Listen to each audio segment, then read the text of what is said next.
What's up, my good people? This is Joey Young. Today we're talking about how to increase your value in the marketplace, how to earn the salary you're looking for and earn the promotion at your company that you're going after. As someone who has hired and promoted people in the past, I can tell you there's three main drivers in someone who has the ability to be promoted. And then I'm going to finish this video with a three-step process to actually execute to get this promotion. Let's talk about the drivers. Who do you need to be to earn this promotion? What will help you get there? Well, the first idea is ownership. You want to become someone who has an attitude of ownership. What does an owner do? An owner has vision for what area of responsibility they currently have. You don't want to be just thinking about your product or your team or your department this week and next month, but where could your product, department, or team go in a year, 2 years? What's possible?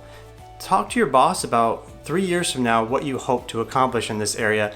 That will actually impress them and help them to see you are someone who looks forward and is positive and has a plan. Another thing an owner does is seek feedback. You don't want to be someone who clutches your area of responsibility that you're working on right now close to your chest, and you want to be someone who seeks constructive criticism and implements it. You want to be a problem solver, someone who actually solves problems before they become bigger problems. You don't want to go to your boss every time something pops up and say, hey, I'm having an issue with this. Can you help me figure this out? What do I do here? I don't know. You want to come to your boss or your leadership team with like, hey, I've had this issue here pop up. Here's the things I did about it. Here's what happened. Can you give me some advice about what else I could do to solve this? That attitude of problem solving and proactivity will go so far in helping you to become worthy of a promotion. And finally, an owner actually is someone who's reliable. Someone who has an ownership mindset is someone who says, I'll do this by this date, and they get it done. And that's just who they are. There's a consistency in your character. There's not a variability in your commitment. And this is not about working more hours and grinding late into the night and being, that guy who will come in at 4 a.m. when something breaks.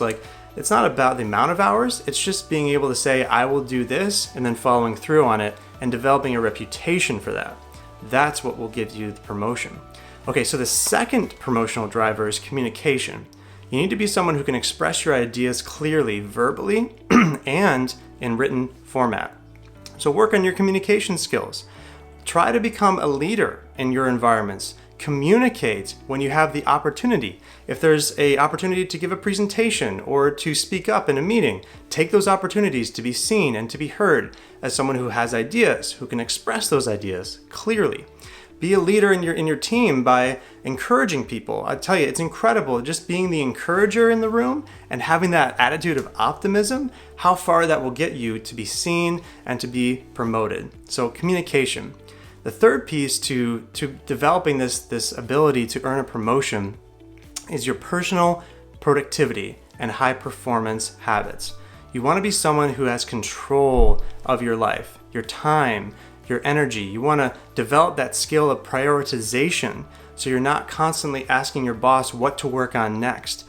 You want to be someone who can actually see what's important in the company and execute in order of what's important to your boss. So you almost know what's important to them and then execute it.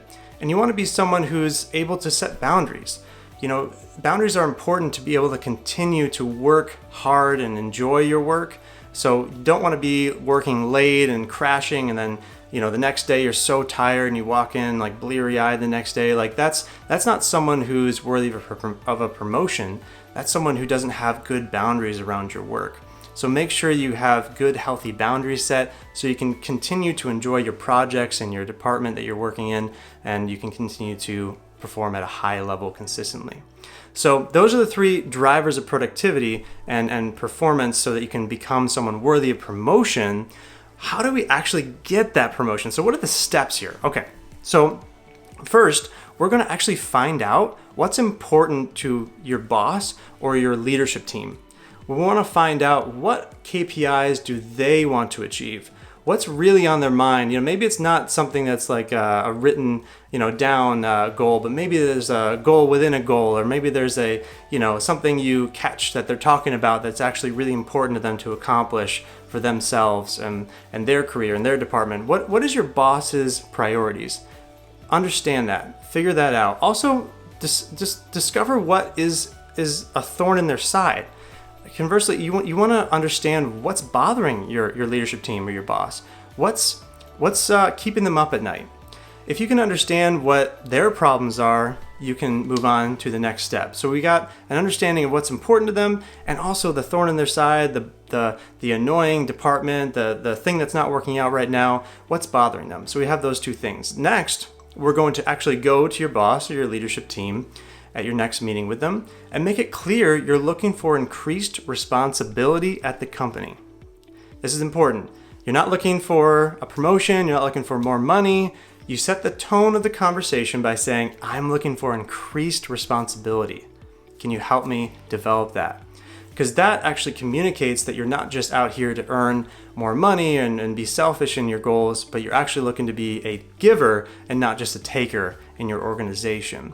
And after that, you can definitely get into like specifics about, the job you're looking to apply to or the role you want. That's all fine, but the tone of the conversation is really important. When you set out to get this promotion, you want to tell your boss or your leadership team, like, I'm looking for increased responsibility at this company. And then third, this is the third step. So we've understood what's important and what's bothering our boss. We've told them what our intentions are. We're very clear.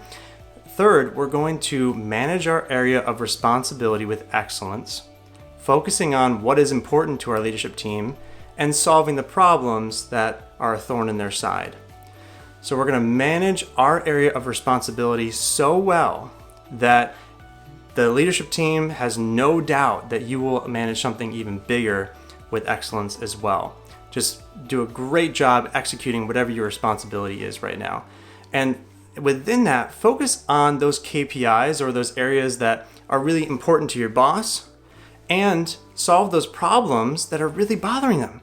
If they keep complaining every week in your leadership team meeting about such and such issue or vendor or whatever, go out there and fix it and just come back next week. Don't make a big deal out of it, but say, hey, I've resolved this and this and this. I heard you were complaining about it last week, so I thought I'd just take care of it. And so it's fine now. Or, hey, I heard you complaining about such and such last week. I have a couple of ideas how we could solve that. And then explain to them what you're thinking of doing. That is going to be huge for setting yourself up for a promotion. So I hope this has helped you implement the drivers, take the plan, implement it in your company, and remember, you're doing better than you think, and you're worth more than you know, my friend. I'll see you next time. Hey, if you like this video, I know you're gonna love the free weekly Super Cycle Method training linked in the description below. It's a course that I created to help you to finally get control of your to-do list, get rid of the overwhelm you feel right now, and to finally carve out that space in your week to accomplish that really important goal that you've had for a while. Whether it's to upgrade your career, start or grow your business, or maybe just develop that skill you've wanted to develop. The Weekly Super Cycle Method is a weekly planning course to help you to get all of that done while not increasing the overall hours you worked. It's a really awesome system. I know you'll love it. Click the link in the description. I'll shoot an email over to you with a link to it right now. And did I mention it's free? It's totally free to you. And hey, like and subscribe to this video if you enjoyed this. That'll help spread the message here to other people on this platform. And take a moment to share this video with 3 of your friends. Just grab the link to the video and shoot it in a text. Say, hey, I really enjoyed this. Check it out. Nothing better than loving on your friends with some great free content on personal and professional development. So take a moment to share this video with 3 of your friends. And hey, I really appreciate you. Thank you so much for your support.